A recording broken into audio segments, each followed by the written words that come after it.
You're listening to the Winsight Podcast Network.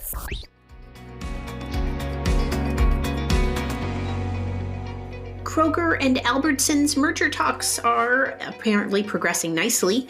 Casey's General Stores is welcoming a new acquisition, and a Utah-based C-store chain has purchased a small retail operation.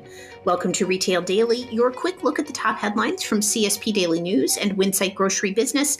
I'm Heather Lally, Editor-in-Chief at WGB. And I'm Steve Holtz, Editor-in-Chief at CSP. Kroger CEO Rodney McMullen told Wall Street analysts that the company's pending $24.6 billion acquisition of Albertsons remains on course. Speaking on a first quarter earnings call, he said talks with regulators have been cooperative. Buyer interest in potential stores to be divested is solid. Integration planning with Albertsons is progressing nicely. On Friday, a report by investor website Seeking Alpha said Kroger is winding down a second information request from the FTC. Casey's General Stores has begun to integrate 26 Minute Mart convenience stores in the Kansas City area into its system. Casey's acquired the stores from EG Group in a sale reported earlier this year.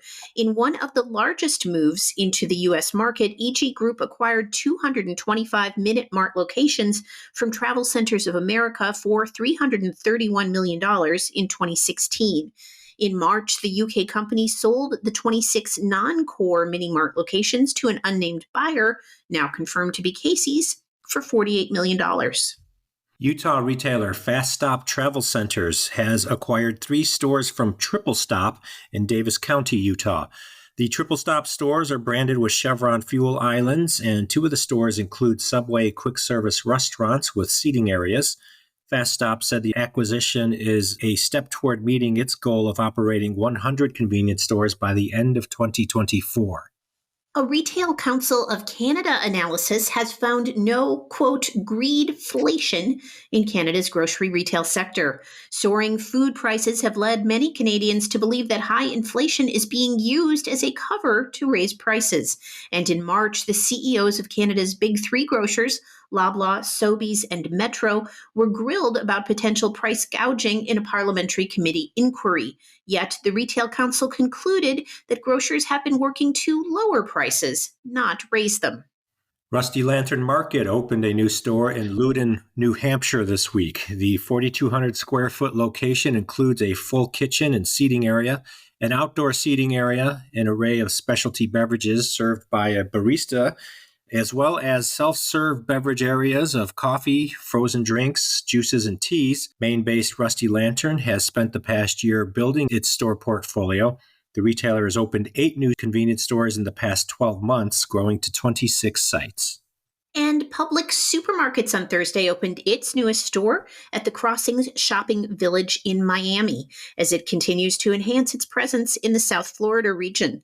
The Lakeland, Florida-based grocery retailer now operates over 855 stores in the state. Consumers are happier when they pay one time, and that's why some will pay more for a combo meal than less for a la carte ordering.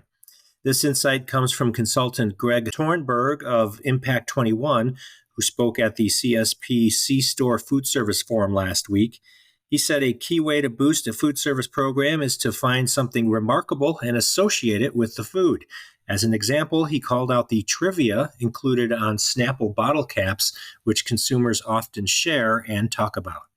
BJ's Wholesale Club has appointed Stephen Ortega and C. Marie Robinson to its board of directors, effective immediately. That's according to an announcement from the Warehouse Club on Friday. The move comes as BJ's president and CEO, Bob Eddy, assumed the role of chairman of the board the day before. Circle K is relaunching the Biddy Stick in certain business units. The convenience store chain confirmed this to CSP Daily News this week. The e-cigarette system from Biddy Vapor will also be added to more than 900 Quick Trip, KT, and MAPCO C-store locations, according to Kval Brands, the company that distributes Biddy Vapor products.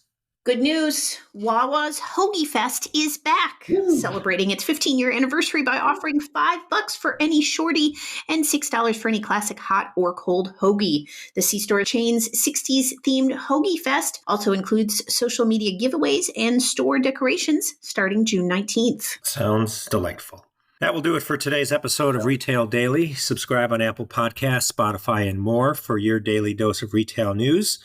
Retail Daily is off Monday, but we'll return with a new episode on Tuesday. For more on these stories, visit CSP Daily News or winsightgrocerybusiness.com.